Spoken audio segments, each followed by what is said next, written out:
여러분 안녕하십니까? 뉴스가 있는 저녁 변상욱입니다. 지난달 취업자 수가 2,710만 명으로 집계됐습니다. 1년 전보다 27만 4천 명이 줄었습니다. 6개월째 계속 줄고 있습니다. 사회적 거리두기 2단계 격상이 반영되지 않은 수치입니다. 그러니까 지금의 고용 상황은 훨씬 더 나빠져 있을 겁니다. 정부는 이번 주 중으로 4차 추경안을 포함한 긴급 민생경제 종합대책을 발표합니다. 뉴스가 있는 저녁 오늘 준비한 내용을 안기령 앵커가 소개합니다. 앵커 전해주시죠. 예, 오늘의 주요 소식 정리해드립니다. 정부와 여당이 13세 이상 국민들에게 2만 원의 통신비를 일괄 지급하기로 했습니다. 문재인 대통령은 내일 비상경제회의를 열고 2차 재난지원금의 지급 방식과 추석 민생 안정 대책을 집중 논의합니다. 구체적인 지원 방안과 일정 알아보겠습니다. 코로나19 확산세가 꺾이면서 정부가 수도권 거리두기 2.5단계 조치 완화를 검토하고 있습니다. 오늘 하루 신규 확진자는 136명으로 일주일째 100명대를 유지한 가운데 수도권을 제외한 지역에서는 광주가 17명으로 가장 많았습니다. 코로나19 속보 잠시 뒤에 전해드립니다. 추미애 법무부 장관 아들의 군 복무 시절을 둘러싼 의혹 제기가 잇따르는 가운데 추 장관 측이 군 관계자와 방송사를 명예훼손 혐의로 검찰에 고발했습니다. 의혹을 제기한 군 관계자가 국민의힘 신원식 의원의 군 시절 측근이라는 지적도 나왔습니다. 관련된 논란 짚어보겠습니다. 정부와 의료계 갈등의 여파로 의대생들이 국가고시를 거부하고 있는 가운데 서울대 의대생 70%는 국가고시 거부를 지속하는 단체 행동에 반대하는 것으로 나타났습니다. 정부는 추가 접수기회 부여에 대해 생각하지 않고 있다고 밝혔습니다. 이 내용은 잠시 뒤 취재 기자와 짚어보겠습니다. 문재인 대통령이 이낙연 대표 등 더불어민주당 신임 지도부와 첫 상견례를 가졌습니다. 이 자리에서는 재난지원과 관련한 구체적인 대책도 논의를 했습니다. 13세 이상 모두에게 통신비를 지원하기로 했습니다. 차정윤 기자입니다. 문재인 대통령이 이낙연 대표 취임 후 처음으로 더불어민주당 새 지도부와 마주 앉았습니다. 화두는 코로나19 경제위기 극복 방안, 특히 이를 위한 정부와 정치권의 역할이었습니다. 민생 경제, 국민들의 삶에 있어서도 아주 엄중한 그런 상황이기 때문에 과거 어느 때보다 그 협치가 중요하다고 하게 되었다고 생각합니다. 선별적 재난 지원과 관련한 구체적인 대책도 나왔습니다. 35세부터 49세까지는 제외하던 걸 검토하던 통신비 지원을 13세 이상 전 국민에게 2만 원을 일괄 지원하는 것으로 결론 냈습니다. 지난 6월 말로 종료된 착한 임대인에 대한 세제 혜택을 연장하자는 당의 건의를 받아들여 즉각 추진을 관련 부처에 지시했습니다. 취임 2주차를 맞은 이낙연 대표 등 민주당 신임 지도부의 재난지원 정책 추진에 문 대통령이 적극 호응한 겁니다. 지금 당정 간의 여러 가지 그 관계는 거의 환상적이라고 할 만큼 저는 아주 좋은 관계라고 생각을 합니다. 그동안 여러 가지 어려움을 겪으면서 공란 극복 대책을 함께 마련해왔고 이 대표는 2년 가까이 멈춰있는 여야정 상설협의체의 재가동을 제안하며 자신은 빠져도 좋으니 김종인 국민의힘 비대위원장과 직접 만나는 건 어떠냐고 대통령에게 건의했습니다. 여야 대표 간 회동 또는 1대1 회담이어도 좋습니다만 추진해 주셨으면 좋겠습니다. 문 대통령은 지난주에 이어 이낙연 대표를 만나며 민주당 새 지도부에 힘을 실어주는 모양새입니다. 이낙연 후 출범을 물꼬로 여야정 대화 추진에도 속도가 붙을지 주목됩니다. YTN 차정은입니다. 정부는 1차와는 달리 2차 재난지원금은 선별 지급하기로 가닥을 잡았습니다. 이에 대해 시민단체를 중심으로 선별 지급으로는 민생 피해를 회복하는 데에 한계가 있다면서 실질적인 대책을 마련하라는 목소리가 나오고 있습니다. 조성호 기자입니다. 코로나19 재확산은 중소자영업자들에게는 경제적으로 직격탄이나 다름없었습니다. 특히 서울과 수도권에 거리두기 2.5단계가 시행되면서 피해는 커졌습니다. 정부에서 하라는 대로 하면은 저희 가게에서는 타격을 받을 수밖에 없어요. 영업에서는. 그럼에도 불구하고 계속 하고 있는 상황이었는데 가게 문을 이제 아예 닫아버리라고 하니까. 정부와 정치권이 2차 긴급재난지원금 지급을 논의하게 된 배경입니다. 검토되는 지원금은 지난 5월 처음 지급할 때보단 줄어든 규모입니다. 당시엔 모든 가구의 인원수에 따라 40만 원에서 100만 원까지 지급했습니다. 예산은 14조 3천억 원가량이 들었습니다. 최근 검토되는 지원금 예산은 1차 때보다 절반가량인 7조 원대로 예상됩니다. 방역 단계가 높아지면서 수입이 사라진 학원 강사와 체육 강사 등 특수고용직 노동자들에게 한 명당 최대 200만 원, 노래방과 PC방 등 영업 피해를 본 자영업자들에게 200만 원씩 지급하는 방안이 추진되고 있습니다. 여기에 학부모들과 구직 청년층에 대한 지원 내용이 포함됐습니다. 청년, 특수 형태 근로 종사자, 실업자 등 고용 취약계층, 소상공인 자영업자, 저소득층 등 피해가 크게 발생하는 계층을 중심으로 사각지대 없이 맞춤형 지원 방안을 마련하겠습니다. 하지만 시민단체들은 이 같은 선별 지원은 위기 극복에 한계가 있다고 지적했습니다. 일정 계층만 지원받을 우려가 있으니 모든 사람에게 주고 소득 상위 계층에 대해선 세금으로 다시 걷어들이는 방안을 고려해야 한다는 겁니다. 저희들이 걱정하는 것은 어떤 시로든지 사각지대가 발생할 거라는 겁니다. 지금 가장 힘든 게 무엇이냐, 또 밀려있는 게 뭐냐면 어쩔 수 없이 지금 제일 먼저 밀려있는 임대료를 내게 될 텐데, 임차인의 소득이 급격히 줄면 임대료를 밀려도 계약을 해지할 수 없도록 하는 등 실질적인 도움을 주려는 법 개정도 함께 이뤄져야 한다고 촉구했습니다. 특히 민족 명절인 추석 이전에 되도록 많은 국민을 대상으로 긴급 지원 제도가 시행돼야 한다고 강조했습니다. YTN 조성호입니다. 코로나19 신규 환자가 일주일째 100명대를 기록했습니다. 수도권 대규모 감염을 촉발했던 사랑제일교회와 도심 집회 관련 확산세는 멈췄습니다. 또 수도권의 신규 확진도 안정세를 이어가고 있는데요. 정부는 이런 추세가 계속된다면 2.5단계의 추가 연장이 필요하지 않다는 입장입니다. 이형원 기자입니다. 지난달 수도권 대규모 감염을 촉발한 사랑제일교회발 확산세가 멈췄습니다. 교회발 추가 확진자는 나오지 않았고 광복절 서울 도심 집회 관련 신규 환자도 없었습니다. 사랑제일교회 관련해서 저희가 최초 확진자 확인하고서 이제 한 4주 정도 지났습니다. 2차 전파자나 3차 전파자가 계속 있어 왔는데 그런 부분들이 현재 약간 감소한 상태이고 그렇지. 증폭 집단 확산세가 꺾이면서 수도권 발생 추이도 안정을 찾고 있습니다. 수도권이 점차적으로 확연한 감소 추세를 유지를 하고 이러한 추세를 전반적으로 살펴보면서 수도권에 대한 연장 여부 부분들을 아마 이번 주 내로는 결정이 될 것. 문제는 최근 60대 이상 고령 확진자 비율이 높다는 겁니다. 집단 감염이 확인된 서울 종로구청 소속 기간제 근로자 8명 대부분이 50대 이상으로 파악되기도 했습니다. 이렇게 고령 환자가 많아지면서 중증 이상 진행 사례도 덩달아 늘고 있습니다. 위중하거나 중증인 누적 환자 154명 가운데 86%가 60대 이상으로 확인될 정도입니다. 확진 시에 위중 중증으로 이어질 가능성이 높은 고위험군인 고령층의 경우에는 코로나19 감염 예방을 위해 각별한 주의가 필요한 사항입니다.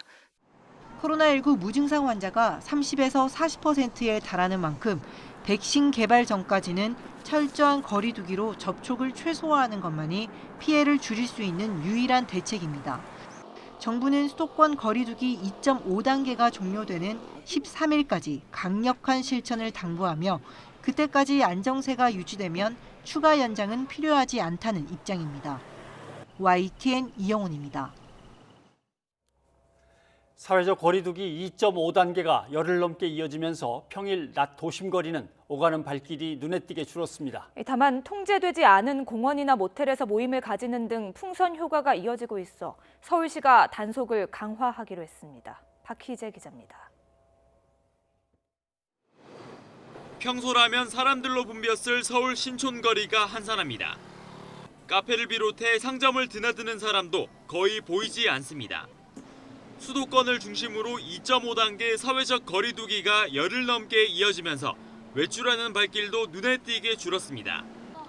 도서관을 다니며 대학 입시를 준비하던 고3 학생은 학교 수업을 마치자마자 귀가하고 코로나가 완치되고 그때 가는 게 나을 거라고 생각해요. 원래 도서관 좀 갔었는데 코로나 때문에 위험하고 하니까 집에서 가죠. 제주도에서 친구들과 추억을 쌓기로 했던 대학생은 여름 여행을 미뤘습니다.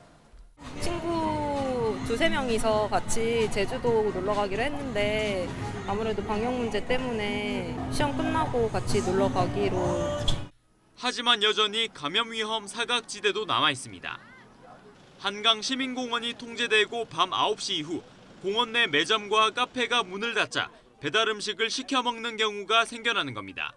문 닫은 PC방 대신 모텔에서 게임을 즐기는 이른바 게임텔 모임을 모집한다는 글도 인터넷에 올라오고 있습니다. 서울시는 풍선 효과를 차단하기 위해 숙박업소에 대한 단속을 강화하기로 했고 한강 근처 배달업체에는 주문 접수를 자제하도록 요청했습니다. 숙박업소 내에서 불법으로 주류 판매라든지 게임 제공 등이 이루어지지 않도록 현장을 확인하고 그리고 단속을 강화해 나갈 것입니다. 한국외식업 중앙회도 한강공원 내 배달 주문 접수를 자제해달라고 부탁했습니다. 천만 시민 멈춤 주간 2주차. 확산세는 잦아들었지만 여전히 신규 확진은 세 자릿수입니다. YTN 박희진입니다.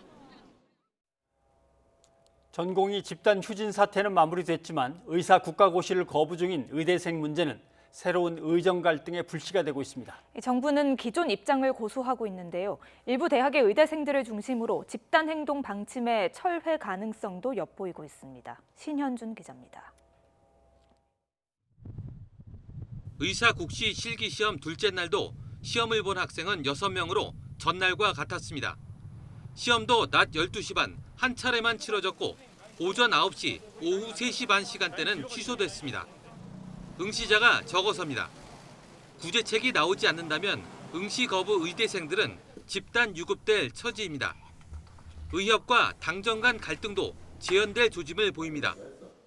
그러나 정부는 의사국시 추가 접수가 불가능하다는 입장을 계속 밝히고 있습니다.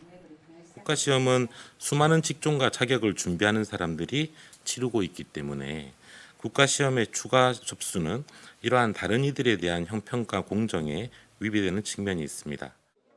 국민의 동의가 없다면 구제 여부를 결정할 수 없다는 점도 분명히 했습니다. 그러면서 내년에 배출해야 할 공중보건이 500명 중 부족분 300명은 배치 축소나 지역 간 공동 활용으로 해결할 수 있다고 자신감을 보였습니다. 이 필요성 자체가 예전에 비해서는 많이 떨어졌는데도 불구하고 유지되고 있는 분야들이 있습니다. 이러한 분야들을 적절히 조절하면서 배치를 조절한다 그러면 최대집 의협회장은 전 회원에게 보낸 글에서 의대생 구제는 정치적으로 해결할 문제라며 의대생들의 방침 철회를 간접적으로 요청했습니다.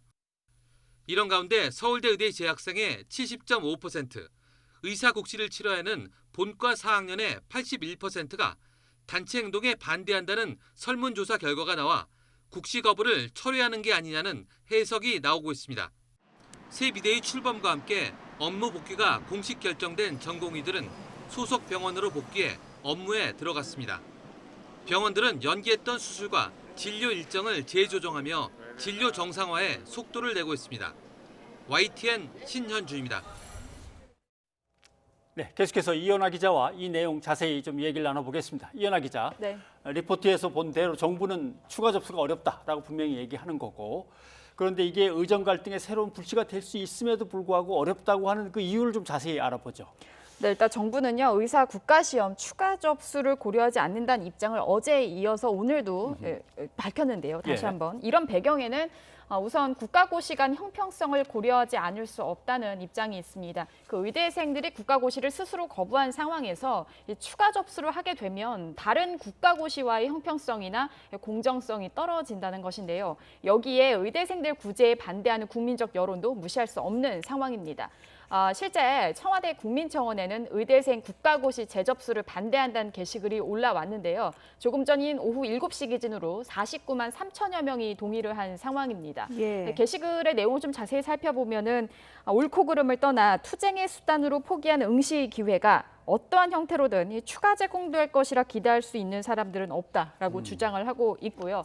또 오늘 발표된 리얼미터 여론조사 결과도 좀 살펴보도록 하겠습니다. 그 18세 이상 성인 500명이 응답한 결과인데 이 국시를 보지 않은 의대생에게 추가 접수를 받아서 굳이 하는 것에 반대한다 이런 응답자가 52.4%고요. 찬성한다는 응답자가 32.3%를 기록했습니다. 예, 국가고시를 보지 못하게 되면 의대생들은 유급되잖아요. 그래서인지 내부에서는 집단 행동에 좀 반대하는 목소리가 커지고 있는 것 같아요. 일단 서울대 의대 학생회가 이 재학생 884명을 대상으로 해서 이 단체 행동 관련 설문조사를 좀 진행을 했는데요.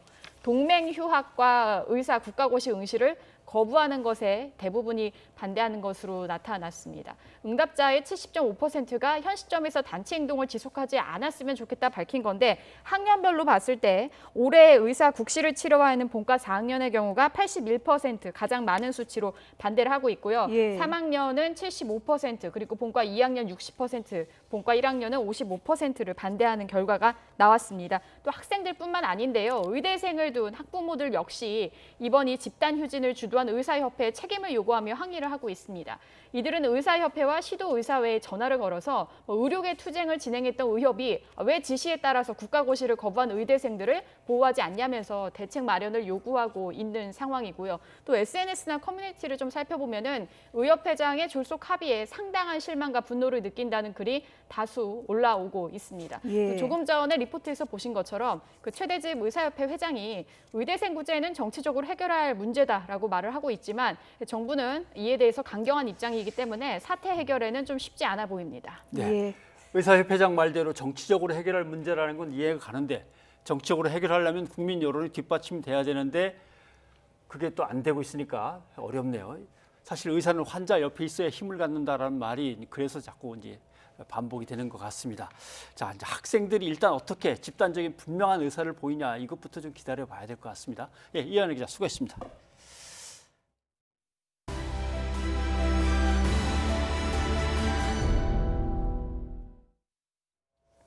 최근 현대중공업 울산 공장에서 코로나19 확진자가 6명이 잇따라 나왔습니다. 직원 가족 2명도 감염되면서 감염 확산이 우려되고 있습니다. 김인철 기자입니다.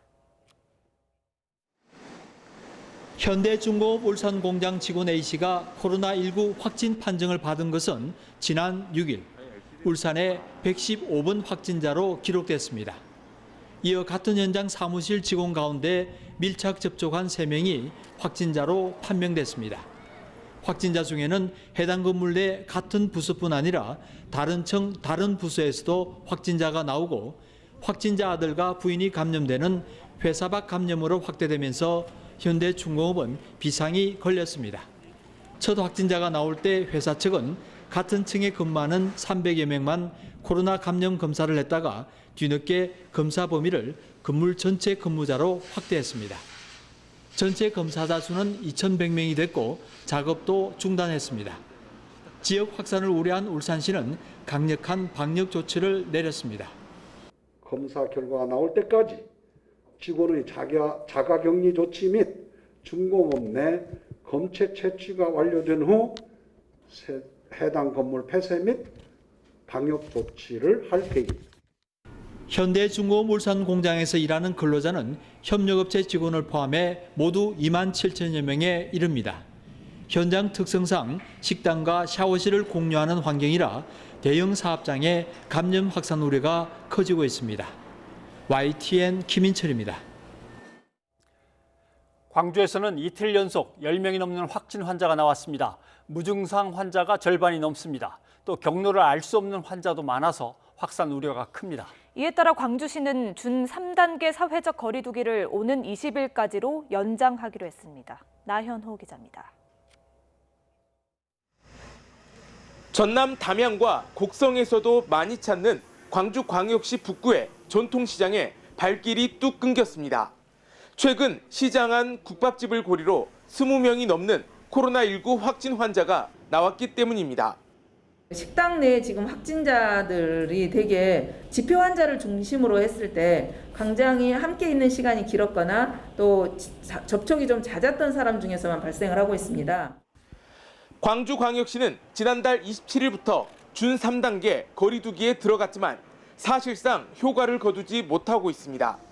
준 3단계 조치 뒤에도 하루 평균 10명 가까운 지역사회 감염이 나타난 겁니다. 감염 경로도 식당을 비롯해 교회와 탁구장, 목욕탕에 이르기까지 동시다발적입니다. 심지어 확진자 가운데 절반 이상은 무증상이어서 감염 확산 우려가 더 큽니다. 8월 27일 3단계 준하는 사회적 거리두기 행정명령을 발령한 이후 폭발적 지역 감염 확산은 차단했지만 기대만큼 확진자가 줄어들지 않고 있습니다. 결국 광주 민관 공동대책위원회는 사회적 거리두기 준 3단계 조치를 오는 20일까지 이어가기로 했습니다. 또 그동안에 쌓은 통계를 바탕으로 맞춤형 방역 대책을 수립해 실효성을 높일 계획입니다. YTN 나연호입니다. 대전의 한 방문 판매 사무실에서 건강식품 설명회로 코로나19 확진자가 집단 발생했었죠. 예. 29명까지 갔습니다. 예, 세종시와 충남 아산에서도 관련 확진자가 나왔고 확진자와 접촉한 유치원생까지 감염된 것으로 확인됐습니다. 이상곤 기자입니다. 대전에서 유치원생이 코로나19에 감염됐습니다. 엄마와 외조부모도 확진됐는데 이들은 방문 판매 설명회에 참석한 확진자와 같이 식사한 것으로 조사됐습니다. 대전시는 감염이 확인된 유치원생이 지난 1일 등원한 사실을 확인하고 원생과 교사 등 130여 명을 검사받도록 했습니다. 함께 확진된 외할머니가 요양보호사인 점도 주목하는 부분입니다. 요양원에 입소해 있는 환자와 직원 등 190여 명도 곧바로 진단검사를 받았습니다. 대전 방문 판매 설명회 관련 확진자는 세종시에 이어 충남 아산에서도 추가로 확인되는 등 확산세가 좀처럼 꺾이지 않고 있습니다. 우리 지역 내에만 가지고 이분들을 접촉자를 찾고 분류하기는 상당히 어렵습니다. 아시다시피 이런 쪽에 계신 분들이 타 지역이나 여러 사람을 만나고 다닙니다. 가양동 식당과 관련된 집단 감염도 계속 불어나고 있습니다. 식당 업주에 이어 인근 가게 주인과 지인들이 잇따라 감염되자 대전시는 해당 식당 방문자들에게 검사를 받으라고 안내 문자를 보냈습니다. 이런 가운데 고위험시설에 대한 집합금지 명령은 그대로 유지하고 상대적으로 감염 위험이 적다고 판단한 300인 이상 대형 학원과 PC방 등 2개 업종은 집합 제한으로 조치를 완화했습니다. YTN 이상곤입니다.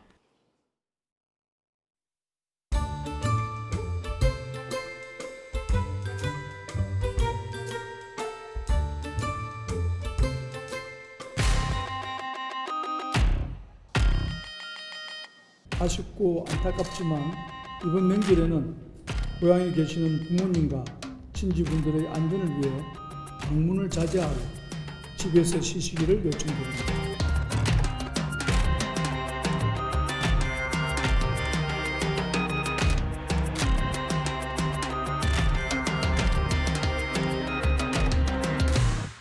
고향 방문은 하지만 그래도 가서도 놀러 다니진 않고 그냥 가족들이랑 집에서 많이 보낼 것 같아요. 이번 추석에는 아마 부모님들도 좀 걱정도 되시고 해서 내려오지 말라고 그래. 부모님이랑 통화했는데 그냥 내려와라 라고 하셔서 그때쯤이면 좀 괜찮지 않을까 생각하고 있어서 내려갈 계획입니다. 그 사태를 보고 제가 좀 경로가 있으시 안 갈 생각이 큽니다. 가족들의 안전을 위해서는 그게 나을 것 같아요. 또 연로하신 부모님들이 또 그로 인해서 전파할 수 있지 않을까 이런 부분 때문에 사실은 지금 솔직히 고민하고 있습니다.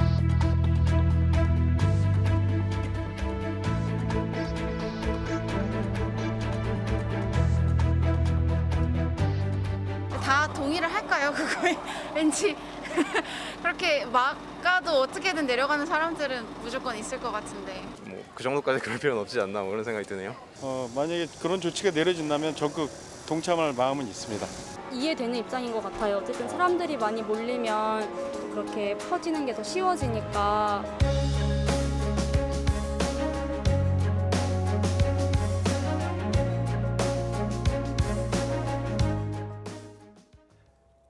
긴 장마에 태풍도 3차례 이어지면서 채소와 과일 등 농산물 피해가 큽니다.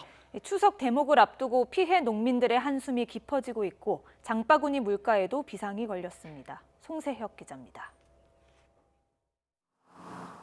강릉의 한 과수원입니다. 바닥에 나뒹구는 사과가 나무에 매달린 것보다 2배 이상 많습니다.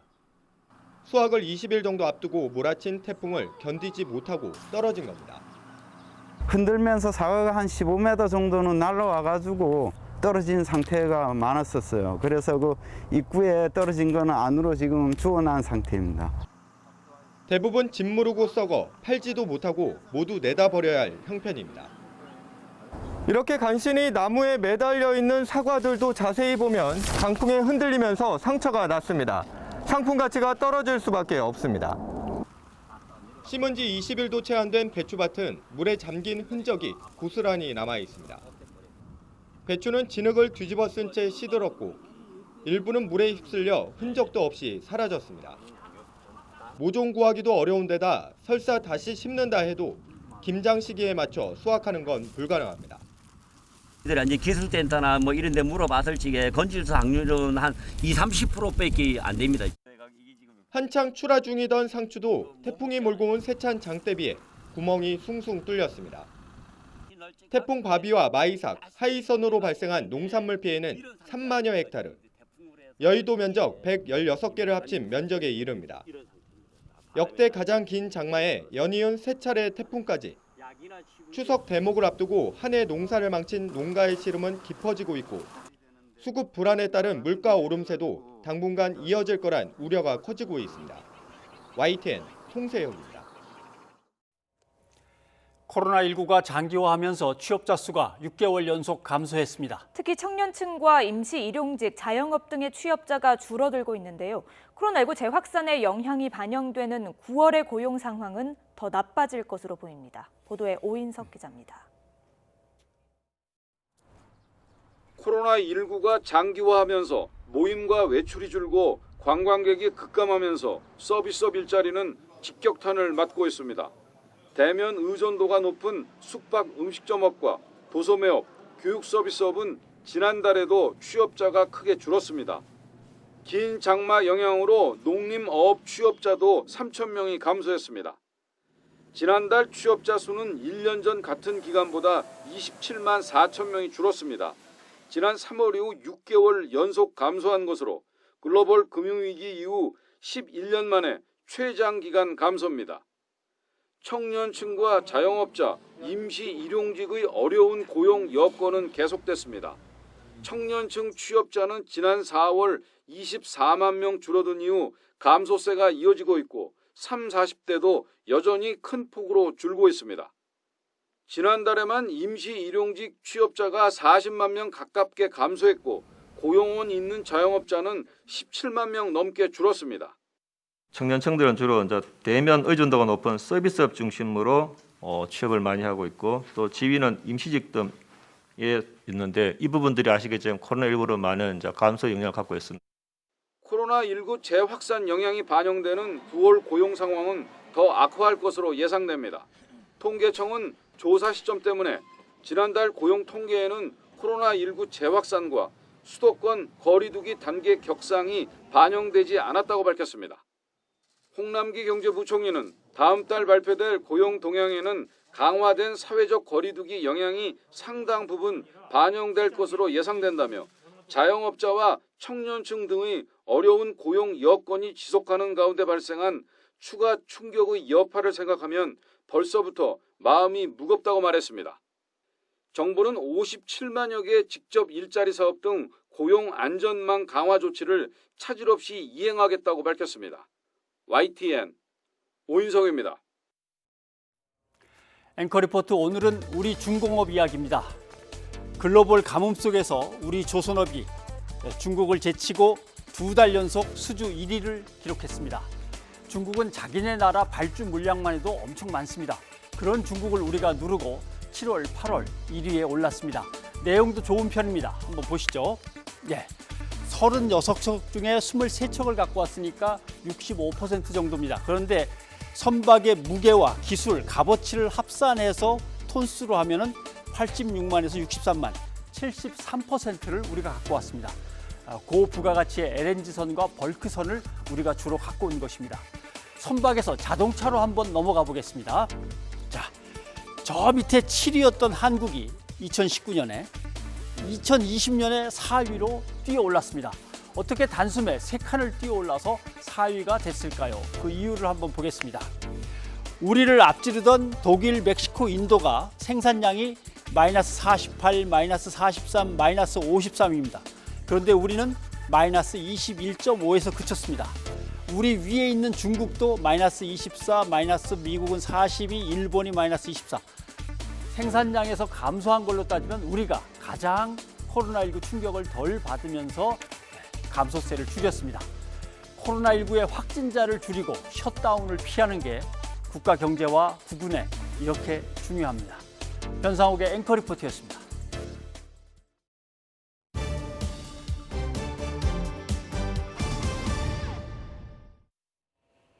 더불어민주당 이낙연 대표가 윤영찬 의원의 문자 메시지 논란에 대해 부적절한 처사였다며 공개적으로 경고했습니다. 윤 의원은 적절한 언어를 사용하지 못했다며 사과했습니다. 김주영 기자입니다. 더불어민주당 윤영찬 의원의 문자 메시지 논란은 사그라지지 않았습니다. 갑의 횡포라는 비판에서 더 나아가 포털 장악 시도라는 정치적 공세까지 더해지자 민주당 이낙연 대표는 공개적으로 윤 의원을 질책했습니다. 이 대표는 이유를 떠나 오해를 살 수 있는 문자였다며 엄중한 주의를 내렸습니다. 불공정하게 다루었다는 문제의식을 갖고 있었다고 합니다마는 그럼에도 불구하고 오해를 살 수 있다고 생각합니다. 엄중하게 주의를 드립니다. 다른 의원들 역시 오해를 살 수 있는 말을 하지 않도록 조심하라고 경고했습니다. 국민의힘은 이번 사건은 문재인 정권의 언론 통제 시도라며 국정조사가 필요하다고 촉구했습니다. 현 정권의 언론 통제는 반민주적 독재 행위이며 여론을 조작하고 오도하는 등 국기문란 행위를 자행한 것이 명확한 바 국정조사 등 관련한 법적 절차를 통해 여기에 윤 의원이 자신도 네이버 임직원일 당시 국회로 많이 불려왔었다고 해명한 것이 논란에 기름을 부었습니다. 네이버의 대관 담당을 하면서 많은 의원님들과 얘기를 했습니다. 여기 계신 의원님들이 불러서 또 제가 국회도 와서 이야기를 듣고요. 당대표의 공개 질책에 윤 의원은 SNS를 통해 보좌진과의 대화였더라도 적절한 언어를 사용하지 못한 잘못이 있다며 사과하면서도 형평성에 대해 의문을 가졌던 것이라고 거듭 강조했습니다. 민주당 지도부에 이어 윤 의원 본인도 한껏 몸을 낮췄지만 국민의힘은 드루킹 사건까지 언급하며 정부와 여당의 포털 장악 의혹을 강하게 제기하고 있어서 공방은 계속될 것으로 보입니다. YTN 김주영입니다. 국민의힘 조수진 의원에 이어서 더불어민주당 김홍걸 의원도 주요 재산을 빠뜨리거나 사실과 다르게 신고한 것으로 드러났습니다. 이번 기회에 국회의원들의 재산 변화를 전수조사하자는 목소리도 커지고 있습니다. 최하영 기자가 보도합니다. 서울 고덕동에 있는 아파트 단지입니다. 김홍걸 민주당 의원의 부인은 지난 2016년 이 아파트를 분양받았다가 올해 2월에 매각했습니다. 그런데 4.15 총선 당시 지난해 12월을 기준으로 한 재산 신고에는 이 분양권이 포함되지 않았습니다. 서울 동교동 김대중 전 대통령 사저와 서울 일원동과 반포동 아파트에 이 분양권까지 4채를 신고해야 하지만 3채만 신고한 겁니다. 게다가 배우자가 소유한 상가도 절반만 신고했습니다. 이에 대해 김 의원 측은 YTN과의 통화에서 분양권 존재를 몰랐고 신고 대상인지도 몰랐다며 상가는 보좌진이 서류를 잘못 확인한 실수라고 해명했습니다.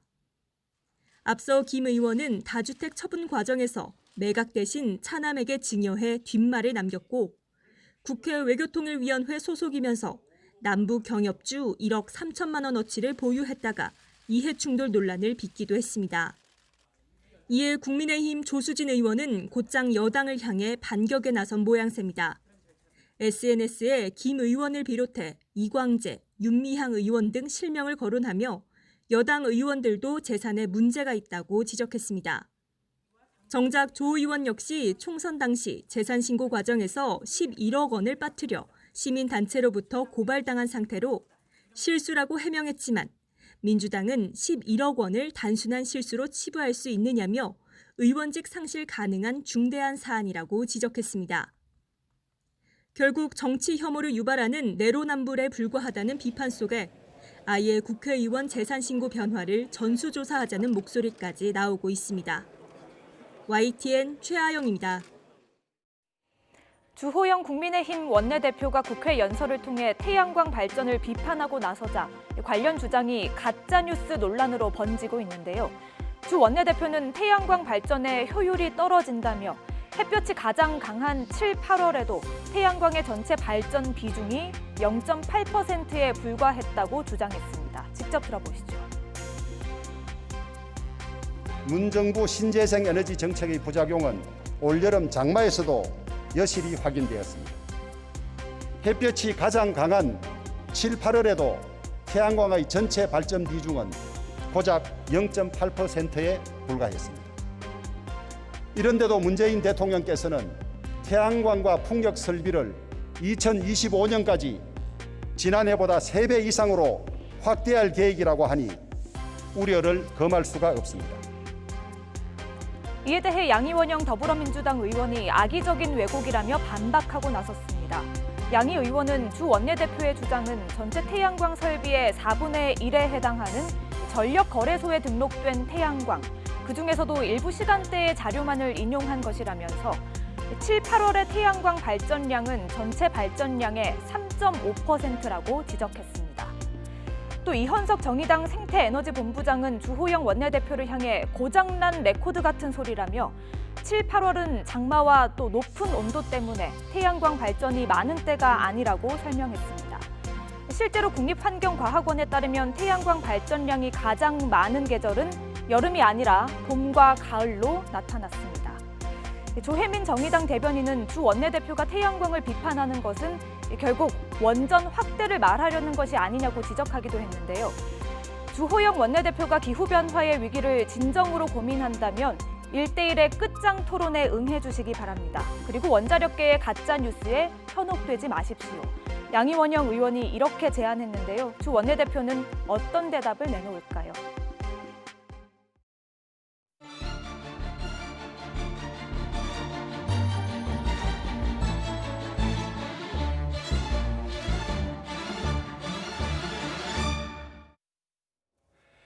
추미애 장관 아들 군 복무를 둘러싼 논란으로 정치권은 계속 뜨겁습니다.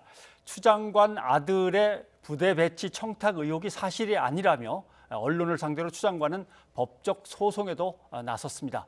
청탁 의혹을 주장한 군 관계자가 이번에 의혹 제기를 주도하고 있는 국민의힘, 그러니까 신원식 의원의 측근이라는 지적도 지금 나오고 있는데요. 최영일 시사평론가와 함께 얘기를 나눠보겠습니다. 어서 오십시오. 안녕하세요. 예. 뭐 얘기가 좀 복잡합니다만은 네.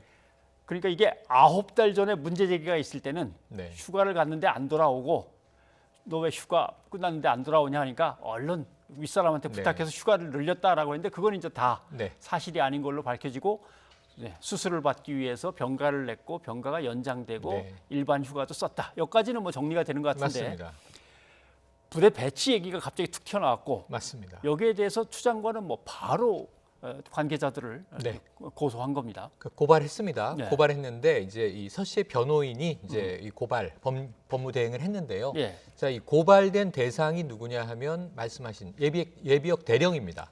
제보자 그리고 이 제보자가 이제 녹취로 이야기한 내용을 보도한 언론사, 해당 기자 모두 다 혐의는 허위 사실에 의한 명예훼손이에요. 네. 변호인이 밝힌 바에 따르면은 이 추 장관의 아들은 지금 정상적인 생활이 어려울 정도로 굉장히 고통을 겪고 있다 이렇게 이야기를 하면서 이걸 경찰에 고발했습니다.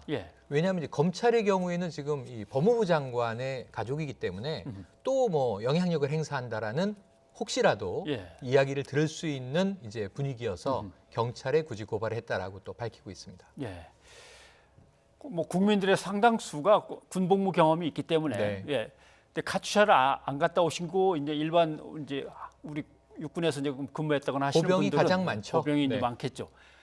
58일 몸이 아팠다면 그냥 통합병원, 군 통합병원에서 후송을 갔다면 뭐 거기서 며칠이 있던 뭐 몇 달이 있던 가겠지만 맞습니다. 밖에 나가서 민간 병원에서 58일 치료받을 수 있나 이제 이게 제일 궁금했는데 그때의 그 추 장관 아들의 동료가 얘기한 거 보니까 아, 저럴 수도 있나라고 하는데 그걸 한번 듣고 넘어오죠. 네, 좋습니다.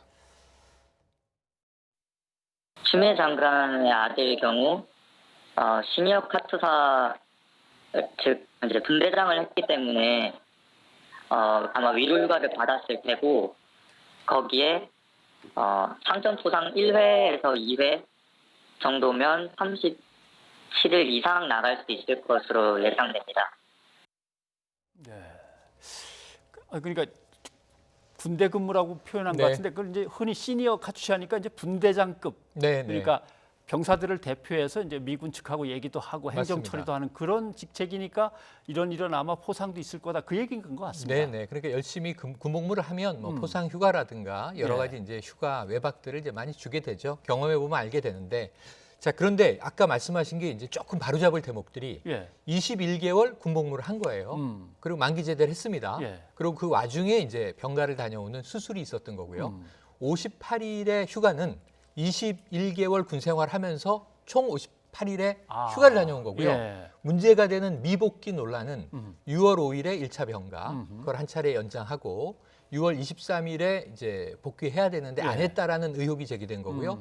나흘의 개인 휴가를 붙였다는 거니까 6월 27일까지라 사실은 지금 한 22, 3일 정도의 휴가를 그때 병가 쪼로 쓴 거거든요. 그런데 이제 문제는 이때 수술을 실제로 받은 거고 1차 병가 때 삼성 서울병원의 이 소견서에 따르면 3개월의 가료를 필요로 한다.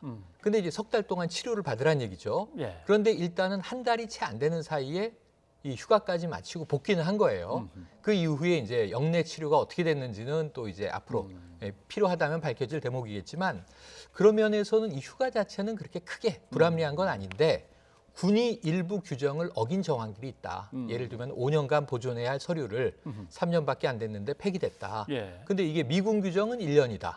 카투사는 미군 규정을 따른다. 아니다. 카투사라 하더라도 한국군에 관한 복무 규정을 따르는 게 맞다라는 게 군의 입장으로 나왔기 때문에 이런 뭐 서류를 보존하는 문제라든가 또는 개인 휴가를 이제 가는데 어떤 당시에는 구두 승인을 했다는 거죠, 지휘관이. 근데 이게 절차상 위법하지는 않다는 거예요. 그러니까 이런 문제들에서 말씀하신 대로 미복귀 논란은 조금 미비한 경미한 뭐 규정 위반이 눈에 띄나 이것은 군이 해결할 문제고 사병의 입장에서는 큰 문제는 없었다고 보여지는데 새로운 의혹들이 튀어나왔고 일파만파되고 있는 겁니다. 군에는 나중에 첨부시킨 수술 어떤 진단과 관련된 기록이 없는데 뭐 의료원에서 나왔으니까 그건 뭐 그렇다 치는데 근데 한 병사의 얘기를 들었습니다만 또 다른 병사는 그날 내가 당직 섰는데 휴가가 끝나고 안 돌아오길래 전화를 걸었더니 빨리 들어와라 그랬더니 들어오진 않고 좀 있다가 다른 장교가 와서 그 휴가 처리된 거로 쳐라 이렇게 맞습니다. 했다는 거죠. 그러니까 그 사이에 전화를 걸어서 뭔가 압박을 했거나 청탁을 했거나 한 게 아니냐 자꾸 이게 의혹인 것 같습니다. 그러니까 지금 6월 23일에 들어갔어야 돼요. 그런데 나흘의 휴가를 붙였어요. 어쨌든 이것은 뭐 부대 지휘관이 승인을 한 것이고 근데 지금 문제가 된 당직 점호는 6월 25일입니다. 일요일이거든요. 그런데 그 당직 사병의 이야기는 점호를 하던 병장이 한 명이 미복귀했다. 그래서 이제 군 유선 전화로 통화를 했다는 거예요. 그러니까 알겠다, 곧 들어오겠다. 서울에서 의정부 택시로 1시간이면 오겠거니 했는데 안 들어오고 말씀하신 대로 상부에 이제 장교가 전화를 해서 휴가 처리해 이렇게 했다는 거죠. 이게 특혜다라는 거고. 그래서 그 당시에 처음에 지난 1월에 이 언론 보도를 보시면요. 사병들 간에 이 단톡방이 나왔는데 뭐 우리 엄마가 추미였으면 좋겠다. 뭐 이런 얘기가 나오면서 이 일이 커졌던 거예요. 그 당직 사병은 오늘도 보도가 또 나왔습니다. 국회 출석해서라도 난 증언하겠다. 내 말은 맞다라는 게 주장인데 어쨌든 그 병영 내에서 25일 날 혼란이 있었던 건 사실인 것 같고요. 문제는 행정적으로 본다면 지휘관 선에서는 이미 나흘의 휴가를 23일에 준 거니까 25일에 미복귀는 병영에서 이제 그 막사에서 벌어졌던 소동이었던 것 같습니다. 이건 나중에 이제 또 취합될 문제이긴 합니다만 그래서 이 부분은 대체로 지금 크게 위법한 문제는 없으나 규정 위반이 있었다. 근데 왜 막사에는 그게 전달되지 않았는가? 근데 이 주장하는 당직 사병은 지금 이 아들 서 씨의 입장에서는 통화한 바 없고 자신은 그 사람이 누군지 모른다. 함께 근무하는 사람이 아니라 타막사에 근무하는 사병이다. 그래서 거기서도 일부 논란은 서로 이 주장이 다른 대목들은 있습니다. 이제 동료 병사는 이런 얘기도 합니다. 근데 우리는 이제 황제 근무라 그래가지고 네, 편하게 지냈다가 이렇게 생각하고 그걸 특혜다 주장을 맨 처음에 했던 것인데 언론에서는 동료 병사는 무릎을 다쳐가지고 네. 수술한 채로 입대를 했기 때문에 고생 많이 했다라고 하는 거죠. 한번 네. 들어보시죠. 예. 제 기억에 따르면 주미 장관의 아들의 경우 십자인대 수술로 인한 병가로 기억을 합니다. 예. 그런데 이제 부대 내에서 십자인대가 이미 다친 상태로 입대를 한 경우였는데 예. 이제 십자인대는 그러면 오히려 이제 면제 사유이기도 하잖아요. 그렇죠. 예. 그래서 이제 그런데도 왜 이제 입대를 했을까에 오히려. 대한 의문은 있었는데 수술하고 입대하고 다시 나와서 수술할 거면 네. 아예 입대를 안 하는 어떤 네네. 면제 사유가 되는 거 아니야? 이런 얘기가 많이 나왔습니다. 그러니까 왜냐하면 과거에 이제 시간이 많이 흘렀습니다만 연예인 등 일부 군을 예. 기피하려는 목적으로 십자인대를 인위적으로 수술해서 면제받은 경우도 있어요. 아하, 예. 십자인대 수술이 면제 사유였던 겁니다. 어깨 탈골도 있었고요, 치아도 있었고 이런 이게 문제가 있었죠. 그런데 이게 지금 이 군 복무 중에 휴가 나와서 수술받은 무릎이 아니라 다른 쪽 무릎입니다. 왼쪽 무릎의 십자인대 파열은 군에 입대하기 전에 수술을 받았고 네. 면제 사유가 됨에도 불구하고 현역병으로 입대를 했고 군 복무 중에 다른 다리 오른쪽 다리에 무릎 수술을 이제 하고 들어가서 또 복무를 한 거고 예. 만기 제대를 했어요. 그러니까 이제 어찌 보면 동료들은 한쪽 야당의 주장은 지금 엄마 찬스 아니냐 특혜다 이런 거고 또 지금 다른 이야기들이 좀 나오고 있는 것은 오히려 이 특혜라면은 군을 아예 빼지 왜 굳이 군을 가서 만기 제대를 하면서 고생을 네. 했을까? 그러면 이게 오히려 정치인인 엄마 때문에 군을 갔다 왔어야 했던 거 아닌가? 예. 그래서 오늘 또 독한 엄마론이 한쪽에서 나오고 있어요. 그래서 어쨌든 군을 만기 전역한 것은 이제 사실이고 그 사이에 있었던 일들이 뒤늦게 지금 의혹 제기가 되고 있는 상황인데 네. 아마 추 장관은 지금 뭐 새롭게 제기된 청탁 문제들은 아까 고발 얘기 처음에 하지 않았습니까? 예. 문제는 이 자대 배치와 관련해서 지금 의정부 부대에서 근무를 했는데 네. 서울 용산에서 복무하게 해달라는 청탁을 했다는 의혹인데요. 이거는 그런 일은 있을 수가 없고 그리고 우리 가족들이 그 지휘관과 독대한 적도 없다. 그런데 여기에 대해서는 지금 야당 신원식 의원이 이제 공개한 녹취에 보면 사실은 그 사병의 이 서 씨의 아빠와 아버지와 그리고 할머니를 40분 동안 자신이 교육했다. 이렇게 이야기하는 지휘관의 또 녹취가 나와서 예. 무리가 커지기도 했습니다. 이제 그 부분인데 그러니까 전반기 교육을 받고 이제 후반기 이제 카투샤 교육을 받고 네. 그게 졸업할 때가 되면은 일가 친척 뭐 부모들이 다 네네. 그날 졸업하는 장소에 와서 수료식이죠. 예, 수료식에서 박수도 쳐주고 네. 뭐 이게 컴퓨터 추첨으로 어느 부대를 가는가도 함께 지켜보고 이렇게 네. 한다는 거 아닙니까? 맞습니다. 그 설명이었다는 건데 거기에 90 넘은 할머니와 그다음에 아버지와 삼촌들이 아마 있었다고 하는데 네네. 전해지기는 추 장관 가족들만 불러가지고 40분 동안 얘기했다 그러는데 그게 아니다 이거죠. 맞습니다. 예. 추 장관은 그 자리에 없었고 말씀하신 대로 아버지, 할머니 그리고 친척들 5명이 참석을 했고 예. 그리고 집체적으로 강당에서 컴퓨터 배정되는 부대 배정을 다 같이 보고 그리고 거기서 한 뭐 40분 내외 정도 집체적으로 병영 생활에 대한 안내를 받았다는 거예요. 그런데 지금 녹취를 보면 마치 이것은 청탁을 했고 자, 용산으로 보내주십시오라는 청탁이 따로 있었고 따로 그 아버지와 할머니를 놓고 40분 동안 지휘관이 이런 청탁은 안 됩니다라고 호된 이야기를 한 것으로 들리거든요. 예. 근데 신원식 의원이 추 장관 쪽의 이제 반격에 대해서 이게 여럿이 함께 있었는지 따로 있었는지는 확인되지 않았다. 예. 이렇게 이제 한 발 물러서긴 했습니다. 추 장관이 상당히 격노한 대목은 이 시어머니죠. 추 장관에게는 이 사병의 할머니 90세 노모인데 이분이 무슨 청탁을 가서 했다고 예. 그리고 또 40분 동안 이 90대 할머니를 앉혀놓고 교육을 했다면 이 자체 장면이 말이 되는 사안인가. 그래서 이런 일은 이제 존재하지 않았다고 네. 반격을 하고 있습니다. 근데 국민의힘 이제 폭로를 주도하고 있는 신원식 의원하고 네. 자기가 교육시켰다고 증언한 그 사람하고 특수관계라는 거 아닙니까? 아무튼. 예비역 대령이죠. 예. 여기 이제 추가로 된 의혹이 하나 더 있는 게 2018년 2월 평창 동계 올림픽 때 카투사 중에서 한 60명 정도를 통역병으로 이제 차출을 네. 해요. 선발을 해서 보내게 되는데 여기도 뭔가 또 청탁이 있었다는 의혹이 하나 추가 제기돼 있습니다. 그런데 바로 이 문제의 예비역 대령 지금 이제 이 단독 보도들이 나왔는데 보니까 신원식 현 의원이 예. 이 군 장성 출신입니다.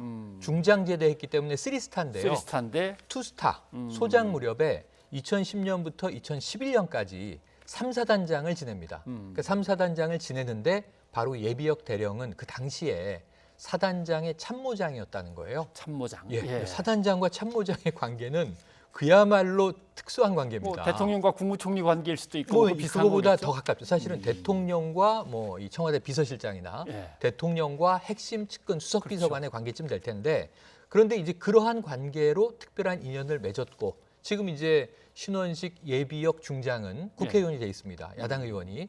근데 이 주로 그 추미애 장관에 대한 공세에 주요한 녹취의 핵심 인물.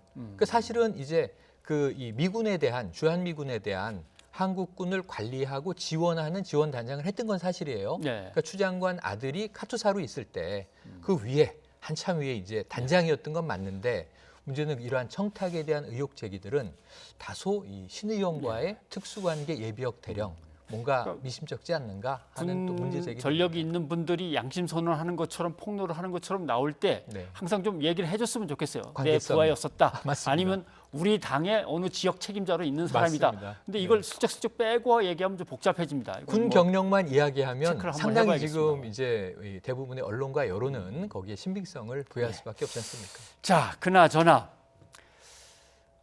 우리 당 대표께서 연설하신 거는 왜 빠지는데 저쪽 네. 당 대표가 네. 연설한 거는 바로 포탈에서 위로 올라가느냐? 네. 그 양반 좀 들어오라 그래라. 네.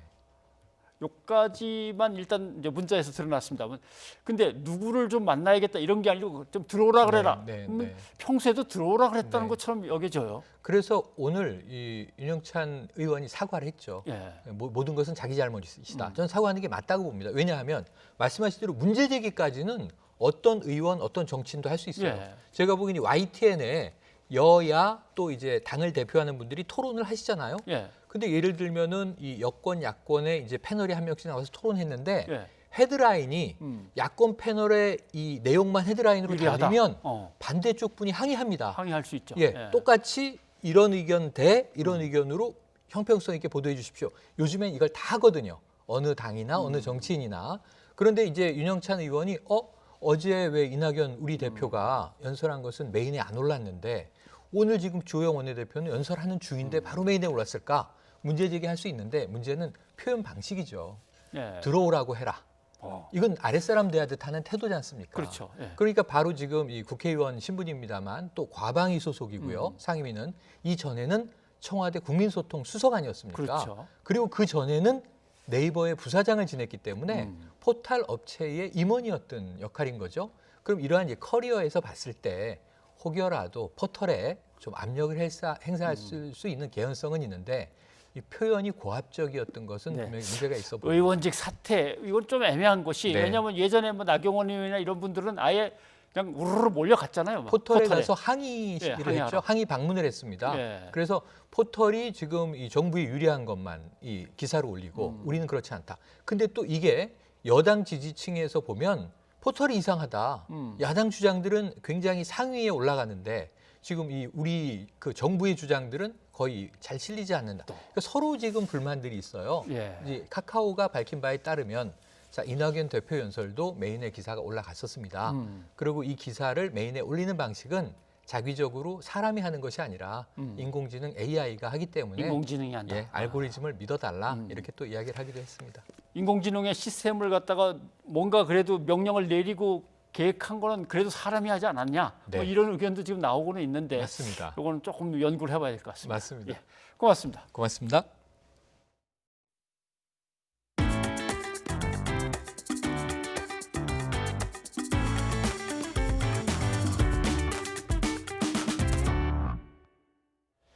연이은 태풍으로 우리나라 대표 국립공원인 설악산 역시 극심한 피해를 입었습니다. 곳곳이 유실되거나 파손됐고 산사태 우려에 모든 길목이 통제되고 있습니다. 지환 기자가 설악산에 다녀왔습니다.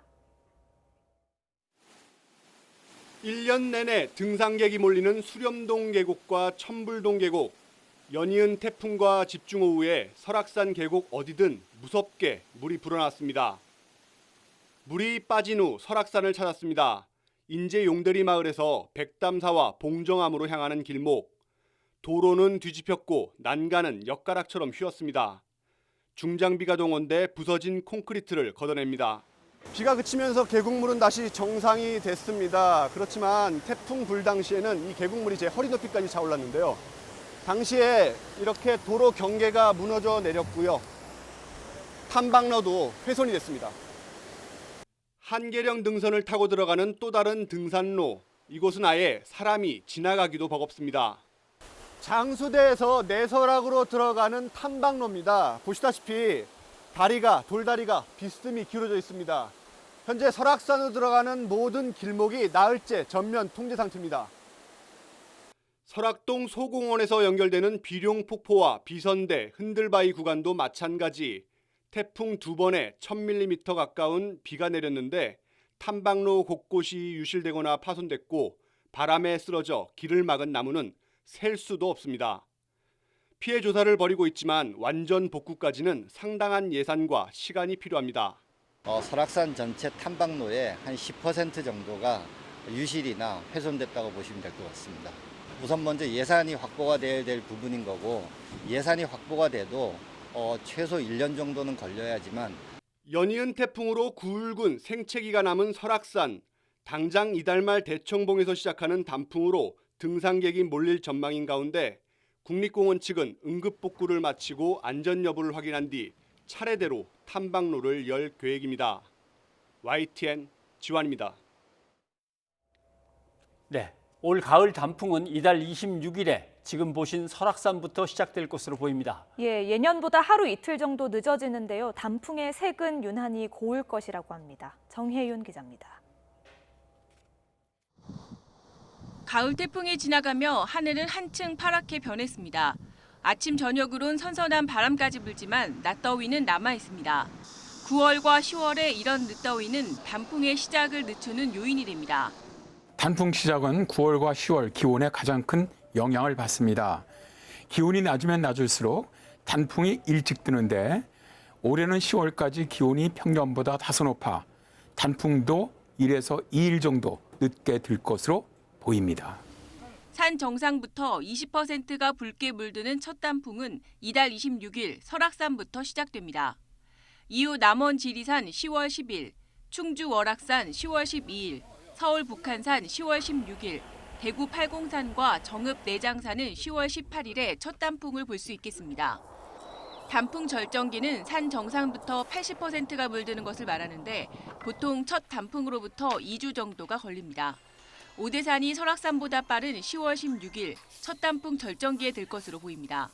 이어 설악산 10월 18일, 지리산 10월 24일, 북한산 10월 30일, 아기 단풍으로 유명한 내장산은 11월 8일에 단풍이 절정을 이루겠습니다. 늦더위의 시작은 조금 늦지만 일교차가 무척 심해 올해는 유난히 고운 단풍을 감상할 수 있을 것으로 전망됩니다. YTN 정혜윤입니다.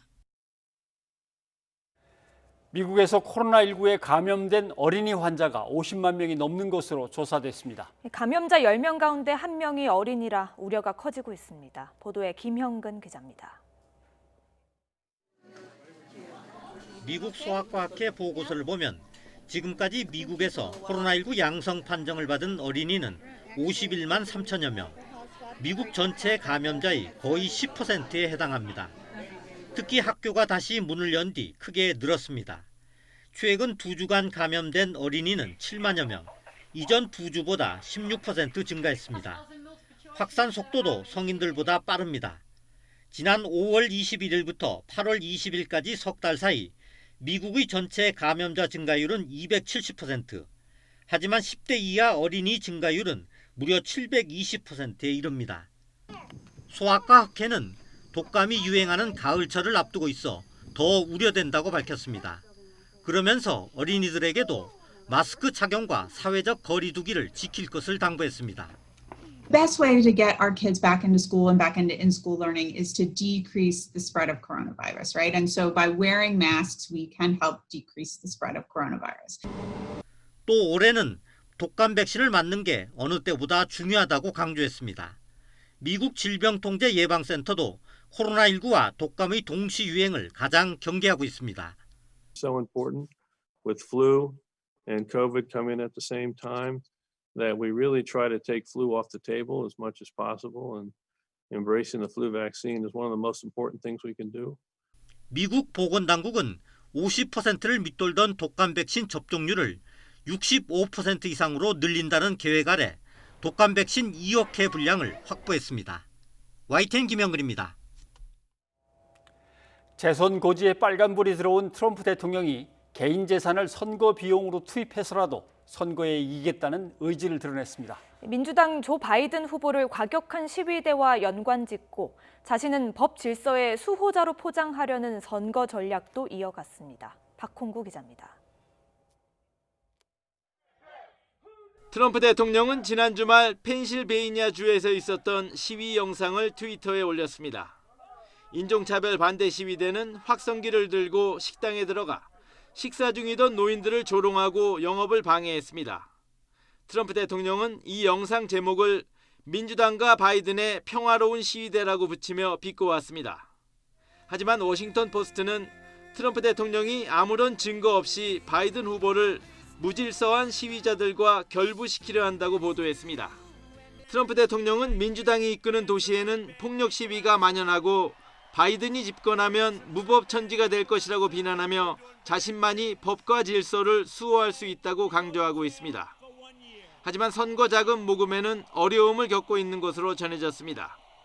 트럼프 캠프 측이 8월 모금 실적을 공개하지 않고 있으나 뉴욕타임스는 트럼프 재선 캠프가 자금난에 직면했다고 보도했습니다. 또 블룸버그 통신은 트럼프 대통령이 개인 재산 1억 달러, 우리 돈 약 1,190억 원을 내놓는 방안을 논의했다고 전했습니다.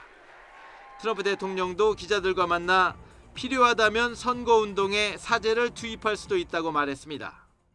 But if we need it anymore, I'd put it up personally, like I did in the primaries last time. Whatever it takes, we have to win. This is the most important election in the history of our country. 트럼프 대통령은 지난 대선 과정에는 개인 재산 6,600만 달러를 내놨지만 지금까지 미국 선거에서 현직 대통령이 재선을 위해 사제를 내놓은 적은 없었습니다. 반면 바이든 후보는 지난달 3억 6,500만 달러를 모금해 오바마 전 대통령이 2008년 세웠던 한 달 모금 최고 기록인 1억 9천만 달러를 뛰어넘었습니다. YTN 박홍구입니다. 그룹 방탄소년단이 빌보드 메인 싱글 차트에서 2주 연속 정상을 지켰습니다. 이 차트에 1위로 데뷔해 2주 연속 1위를 지킨 곡은 20곡에 불과해 또 하나의 쾌거로 기록됐습니다. 이교준 기자입니다.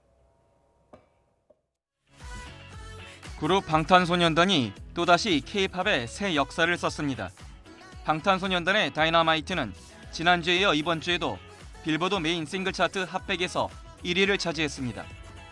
첫 주에 비해 스트리밍 실적과 음원 판매량은 줄었지만 라디오 방송 횟수는 오히려 급증하며 미국 대중의 가슴을 파고들고 있습니다. 빌보드 역사를 통틀어 핫100의 1위로 데뷔한 곡은 다이너마이트를 포함해 43곡뿐입니다. 특히 2주 연속 정상을 유지한 곡은 이 중에서 20곡에 불과합니다. 방탄소년단은 공식 SNS에 멤버들이 핫100 2주 연속 1위 소식에 환호하며 기뻐하는 영상을 올렸습니다.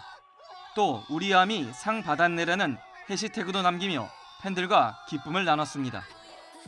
같은 날 4인조 걸그룹 블랙핑크의 신곡 아이스크림도 핫100 차트 13위에 올랐습니다. 블랙핑크가 빌보드 메인 싱글 차트에서 거둔 최고 성적이자 K-팝 걸그룹 사상 최고 순위입니다. 블랙핑크의 핫100 상위권 진입은 올해 들어 사워캔디와 How You Like That에 이어 세 번째입니다.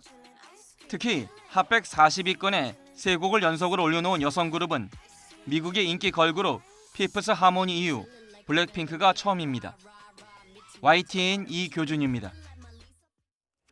시청취자 여러분의 의견 소개해드립니다. 네, 코로나19 관련해서 2369님이 나 때문에 코로나19가 확산될 수 있다는 책임감을 갖고 모두가 방역 방침을 잘 준수해야 합니다라고 해주셨고요. 예, 그리고 추석이 다가오고 있고 정부가 귀성 자제를 요청했는데요. 이에 대해서 2813님이 의견 주셨습니다. 추석 명절을 약 2주 남겨놓고 있는데요. 코로나19 사태 때문에 이번 명절은 집에서 보내는 것이 좋겠습니다. 하셨습니다. 연휴 관련해서 소식이 많이 들어왔군요. 2071님, 코로나19 뭉치면 확산되고 흩어져야 안전하다. 추석은 각자의 집에서 부탁드립니다 해주셨습니다. 네, 그리고 지나간 태풍에 대해서 2369님이 또 의견 주셨습니다. 태풍 피해를 입은 모든 분들이 시름을 잊고 힘내시기를 빌며 속히 복구됐으면 하는 바람입니다 하셨습니다. 예, 여기까지 여러분의 의견 소개해드렸고요. 가을에는 이 노래가 생각납니다. 오늘은 이문세의 가을이 오면 들려드리고 마치겠습니다. 하지만 예전과는 조금 다른 가을이죠. 평범한 가을의 일상을 되찾으려면 계속해서 방역 지침 잘 지켜주시기 바랍니다. 네, 저희는 내일 다시 찾아뵙겠습니다. 여러분 고맙습니다. 가을이 오면 호숫가 물결 잔잔한 그대의 슬픈 미소가 아름다워요. 눈을 감으면 지나온 날의 그리운 그대의 맑은 사랑이 향기로워요. 노래 부르면 떠나온 날의 그 추억이 아직도 내 마음을 슬프게 하네.